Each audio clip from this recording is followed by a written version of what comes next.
नमस्कार, सत श्री अकाल, अस्सलाम वालेकुम, जय हिंद साथियों। आप सभी का तहे दिल से स्वागत करते हैं यूजीसी अड्डा के इस महामंच पे। खास इन्फॉर्मेशन आप सभी कैंडिडेट के लिए जिनका इंतज़ार बहुत समय से आप कर रहे हैं, जो कि बेट और बिहार असिस्टेंट प्रोफेसर्स के रिक्रूटमेंट, जो कि लगभग 9,000 से भी अधिक सीट रिक्त हैं, उस पर क्या नोटिफिकेशंस आने की चांसेस है। क्या लगता है कि ये असिस्टेंट प्रोफेसर की वैकेंसी में डिले होगा या बेट पहले होगा, इन सबको आज की इस सेशंस के मार्फत से कंप्लीट करने की कोशिश करते हैं। अंत तक ज़रूर देखिएगा। हमारे पास 3 पेपर की कटिंग है। पहला कटिंग में आप देख पा रहे होंगे सहायक प्रोफेसर की नियुक्ति परीक्षा से होगी। दूसरा हेडिंग आप देख रहे हो कि यूजीसी नेट के तर्ज पे आयोजित होगी परीक्षा बिहार में असिस्टेंट प्रोफेसर की नियुक्ति। इससे पहले state level that is called the set होगा, जिसे हम बेट कहते हैं। और तीसरा आप देख पा रहे होंगे कि 200 से अधिक एलीट सब्जेक्ट की नहीं होती पढ़ाई, पर इसमें पीजी करने वाले बनेंगे असिस्टेंट प्रोफेसर। तो ये आपके 3 जो डेटा है, 3 जो न्यूज़ कटिंग है, ये क्या है, इस पर बात करते हैं और फिर समझते हैं कि क्या अटकने आ सकता है और किसके वजह से आपकी सिलेक्शन हो सकता है। क्या फॉर्म बहुत जल्द आने वाला है या उसमें टाइम लगेगा, अंत तक देखते हैं। पहला बात कि ये जब पेपर कटिंग आया था लगभग 1 सप्ताह पहले, तो उस दिन हमने बात किया था, ध्यान दीजिएगा। सहायक प्रोफेसर की नियुक्ति परीक्षा से होगी और कहा गया था कि 200 अंक के परीक्षा होंगे, जिनमें 160 जो है अंक है जो कि डिस्क्रिप्टिव रिटेन होगा। यही था ना, रिटेन एग्जाम होंगे और 40 का इंटरव्यू होगा, यही था। हालांकि उस दिन हम लोगों ने बात किया था कि अगर ऐसा पेपर होता है तो ट्रांसपेरेंसी रह नहीं जाती है। पहला बात यहाँ पे साफ साफ लिखा हुआ है कि नई नियमावली बन रही है, जिसमें 160 अंकों की लिखित परीक्षा और 40 अंकों की साक्षात्कार मतलब इंटरव्यू की बात किया गया था, जिसका विरोध कहीं ना कहीं होना शुरू हो गया। लोक भवन में दैट इज़ हमारे बिहार के राज्यपाल को बहुत सारे नियमावली दिया गया। विश्वविद्यालय को भी, कुलपतियों को भी जो है ड्राफ्ट भेजे गए। वो ड्राफ्ट क्या था, वो थोड़ा सा डिटेल आप समझ लीजिएगा। वो ड्राफ्ट भी मैं आप लोग को समझा देता हूँ, डिटेल से थोड़ा समझने की कोशिश करते हैं। ये ड्राफ्ट है टोटल, इसमें कई चैप्टर्स दिए गए। इसमें ये चीज़ समझाते हुए दिया गया है कि यूजीसी नेट के तर्ज पे ही जो है हम लोग अपना एग्ज़ाम कंडक्ट कराने की बात कर रहे हैं। देखिए, स्लेट या SET mean state level eligibility test conducted by the Bihar government और its behalf on for this purpose, मतलब एग्ज़ाम कंडक्ट कराने की बात कर रहे थे। UGC means university of grant commission. ये सभी एक्सप्लेनेशन दिया गया क्या है, हर एक चैप्टर में कुछ ना कुछ बात किया गया है। Appointment of the teacher that is the assistant professor, objective उद्देश्य दिए गए हैं कि उद्देश्य क्या है कि हम ट्रांसपेरेंसी ला सके जो है रिक्रूटमेंट में, नई नियमावली बनाकर कि ताकि नए युवा आ सके। मास्टर्स प्लस नेट या बेट या सेट के आधार पर बच्चों का सिलेक्शन लिया जा सके, जिनमें हम जो है साक्षात्कार 40 मार्क्स के लेंगे और 160 मार्क्स के हम रिटेन लेकर जो है अच्छे युवाओं को भी मौका मिलेगा। ये सब चीज़ें तो ठीक है। ये सब चीज़ों के अलावा भी बहुत सारी बातें, जैसे आपकी एसेंशियल क्वालिफिकेशन में मास्टर डिग्री अगर है 55% मार्क्स के साथ, और उसमें भी 5% जो है SC ST EBC non creamy लोगों के लिए छूट है। जैसे अगर आपका 50 मार्क्स से अगर मास्टर्स कंप्लीट है तो आप, या मतलब सेट के लिए या नेट ऑलरेडी क्वालिफाइड है तो आप एलिजिबल है असिस्टेंट प्रोफेसर्स के लिए। वही सब बातें इस ड्राफ्ट में किया गया है। ड्राफ्ट ऑलरेडी मैंने आप लोगों को UGC net history by Javed sir या हिस्ट्री बाय जावेद सर वाले ग्रुप में हमने भेज दिया था। ये ड्राफ्ट है टोटल, ठीक है। तो इससे पता चलता है कि एग्ज़ाम कंडक्ट कराने के मूड में कहीं ना कहीं सेट, जिसे हम बेट कह रहे हैं, कि बिहार सरकार है। लेकिन अटकने क्या आ रहा है, अटकने ये आ रहा है कि अगर हम देखें थोड़ा सा कि विधान परिषद के एक सदस्य हैं हमारे डॉक्टर संजय सिंह, उन्होंने ये बात किया कि बेट सेट तो ठीक है, लेकिन जो पीएचडी कैंडिडेट्स हैं उनका कहीं ना कहीं प्रायोरिटी होना चाहिए। ऐसे बिहार में बहुत सारे सब्जेक्ट हैं जिस सब्जेक्ट में रिक्रूटमेंट्स नहीं है। एलिट सब्जेक्ट को लेके भी बात किया गया है, तो उस पर हम थोड़ा सा डिटेल आज डिस्कशन करना चाहते हैं। ये वाला पॉइंट्स तो पहले आप लोगों ने डिस्कस कर लिया, जिसमें हम बात किए थे कि न्यूनतम आयु 23 वर्ष और अधिकतम आयु 45 वर्ष की बात की गई। इसमें भी विरोध का कहीं ना कहीं देखने को मिला, बिहार में विरोध होते हुए। और इसी प्रकार नेट, जीआरएफ, पीएचडी जैसी योग्यताओं को केवल पात्रता के रूप में माना जाएगा। पहले क्या था कि अगर किसी का जीआरएफ है तो एक्स्ट्रा मार्क्स मिलते थे, एपीआई स्कोर के एक्स्ट्रा मार्क्स होते थे, पीएचडी के एक्स्ट्रा मार्क्स होते थे, वो मार्क्स हटाने की बात की गई है, जिसका खास तौर से कहीं ना कहीं विरोध पूरे बिहार में हो रहा है। दूसरा आपको ये दिख रहा होगा कि बिहार में असिस्टेंट प्रोफेसर की नियुक्ति पहले होगा स्टेट लेवल एलिजिबिलिटी टेस्ट, जिसे हम बेट कह रहे हैं। तो बेट के लिए क्या है, पहले देखिए, नेट के तर्ज पे अब बेट अनिवार्य होगा, ठीक है। एक तरह से शैक्षिक योग्यता पीजी में 55% जो है जनरल कैटेगरी के लिए होना अनिवार्य है। अब यहाँ पे साफ साफ आप देख रहे होंगे एक वर्ड है कि असिस्टेंट प्रोफेसर की नियुक्ति प्रस्तावित ड्राफ्ट पर पुनर्विचार की मांग की गई है। जो ड्राफ्ट हमने आपको दिखाया उस पर जो अलग अलग यूनिवर्सिटी के कुलपति वीसी के द्वारा जो है उस पर जो है डाउट देखे गए हैं, कुछ रिकमेंडेशंस दिए गए हैं कि ये चीज़ चेंज होना चाहिए। अभी इसमें असिस्टेंट प्रोफेसर वाले में डिले हो सकता है कहीं ना कहीं जाके, लेकिन बेट का एग्ज़ाम होने का रास्ता साफ दिख रहा है वैसे, ठीक है। कुलपति को विज्ञापन या ज्ञापन भेजा गया। ज्ञापन में कहा गया है कि विश्वविद्यालय शिक्षकों के चयन, शोध, प्रकाशन, शिक्षक अनुभव और एकेडमिक उपलब्धियों को भी उचित महत्व दिया जाना चाहिए। यहाँ पे साफ साफ ये दिया गया है कि एपीआई स्कोर को महत्व दिया जाना चाहिए। तो एपीआई स्कोर को अगर महत्व मिलता है कहीं ना कहीं, तो युवाएं जो मास्टर्स प्लस जीआरएफ करके या नया अभी अभी जब पीएचडी में इनरोलमेंट लिए, उनको थोड़ा दिक्कत हो सकता है सिलेक्शन में कहीं ना कहीं। तो ये दूसरा पॉइंट हुआ।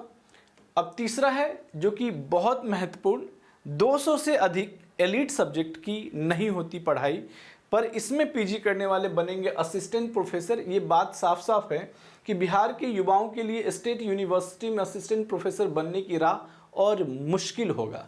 रीज़न ये कहा जा रहा है कि जो नया नियमावली है, जो ड्राफ्ट 2025 में मुख्य विषयों में नियुक्ति के एलीट विषय निर्धारित किए गए हैं, जो 200 से अधिक ऐसे विषय हैं जिसमें कोई भी पढ़ाई नहीं होता, तो उन सब्जेक्ट में प्रोफेसर या असिस्टेंट प्रोफेसर की रिक्रूटमेंट की मांग की जा रही है, जिसमें लगभग 233 एलीट सब्जेक्ट और अभ्यर्थी करेंगे दावेदारी। अब इसको डायरेक्टली छोड़ते हुए यहाँ आइए कि जैसे यहाँ पे आप देख पा रहे होंगे कि गृह विज्ञान में, ठीक है, गृह विज्ञान में जैसे यहाँ पे बहुत सारे हैं, 6 विषयों में एक एलीट सब्जेक्ट ही है। जैसे अगर आप बात करें, गृह विज्ञान में 42, वनस्पति शास्त्र में 19, गणित में 6, जंतु विज्ञान में 22, संगीत में 10। तो अलग अलग सब्जेक्ट में, जैसे आप इतिहास में 8 एलीट सब्जेक्ट होते हैं, जैसे एंशिएंट इंडिया से हैं, आर्कियोलॉजिकल जो हिस्ट्री से किसी ने मास्टर्स किया, तो उन सबको भी कंसीडर करने की बात किया जा रहा है। तो इसमें क्या होगा कि बिहार के युवाओं के लिए मुश्किलें होंगी असिस्टेंट प्रोफेसर बनने की राह, और बहुत टफ होने जा रहा है, क्योंकि बाहर के जो लोग होंगे प्राइवेट यूनिवर्सिटी से ऐसे जो डिग्री कर रखे हैं, उनके लिए लाभ मिलेगा कहीं ना कहीं। राज्य में करीब 60 विषय ही स्नातक और पीजी कोर्स में पढ़ाए जाते हैं। एक बात और भी चल रहा है कि जिन छात्रों का ग्रेजुएशन में जो सब्जेक्ट है वही मास्टर सब्जेक्ट प्लस नेट है, उनके लिए आसान रहेगा। नहीं तो ग्रेजुएशन में अगर सब्जेक्ट नहीं है तो दिक्कतें, मुश्किलें हो सकता है। अगर ऐसा होता है तो न जाने बहुत सारे कैंडिडेट छट सकते हैं। अभी क्लियर नहीं है, लेकिन ऐसा बात हो रहा है।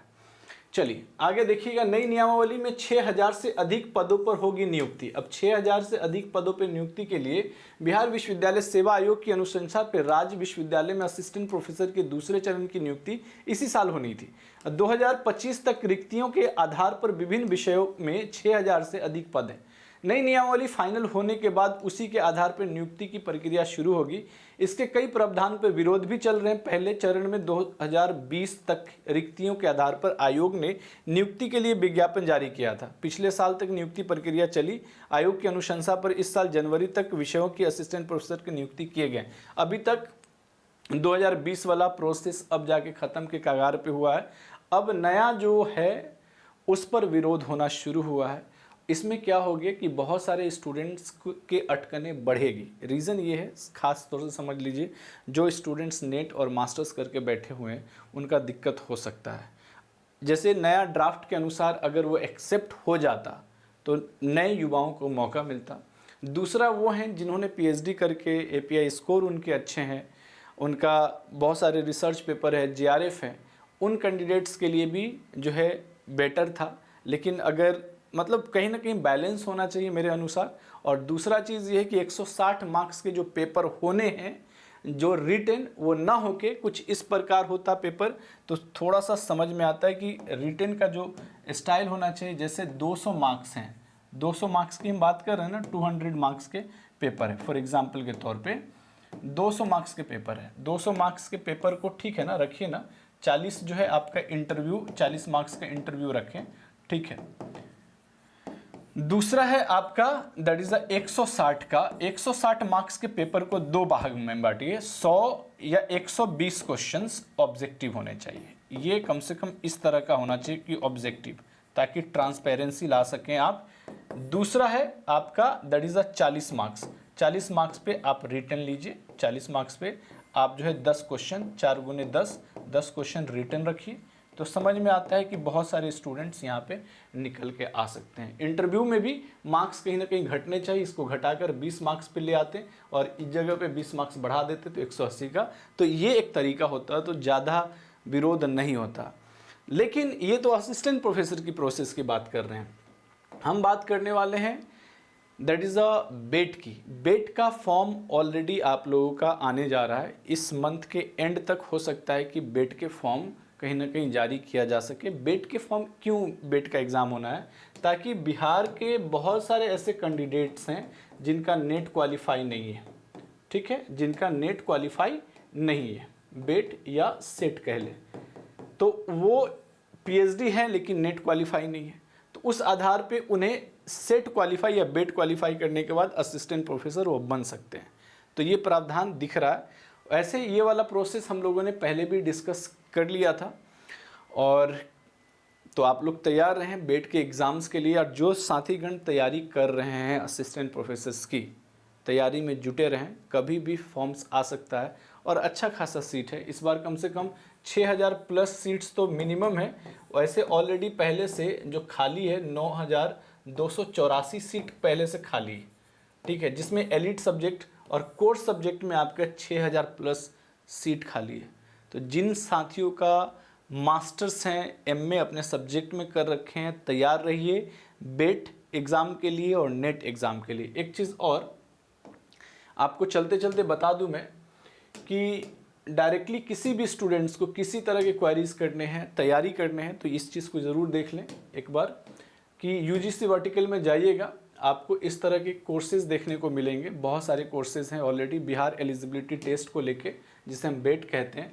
पर्सनली कोर्सेज बहुत सारे हैं जिनमें अभी से आप जुड़कर क्लासेस पढ़ सकते हैं। देख रहे हैं ये सारे सब्जेक्ट के क्लासेस हैं। जैसे फॉर एग्जांपल बेट, जिसे हम शिखर बैच के नाम से जान रहे हैं, इसमें डायरेक्टली जाकर आप इनरोल कर सकते हैं, डायरेक्टली जुड़ सकते हैं, क्योंकि समय फिर आपको ज़्यादा दिया नहीं जाएगा, क्योंकि असिस्टेंट प्रोफेसर की वैकेंसीज़ को लेके हैं ऑलरेडी। 6 अप्रैल से ये बैच स्टार्ट हो रहे हैं लाइव प्लस रिकॉर्डेड क्लास के रूप में, तो क्लास में ज़रूर बने रहें, या आप नेट वाले क्लास में भी आ सकते हैं ताकि आप असिस्टेंट प्रोफेसर्स के साथ में प्रिपरेशन कर सकें। तो बाकी समझदार हैं, ऑल द बेस्ट। बाकी आप लोग अपना राय ज़रूर शेयर कीजिएगा कि क्या जो मैंने अभी आपको सुझाव दिए, ये वाला सुझाव क्या ये सही है या क्या होना चाहिए, उस पर ज़रूर बात करें। हम जान रहे हैं कि अभी अटकने आना बाकी है, बहुत सारे अटकने होंगे, इतना आसान नहीं कि सिर्फ पीएचडी वालों को प्रायोरिटी मिल जाए और मास्टर्स वाले को प्रायोरिटी ना मिले। इस पर भी कहीं ना कहीं विरोध होना तय है।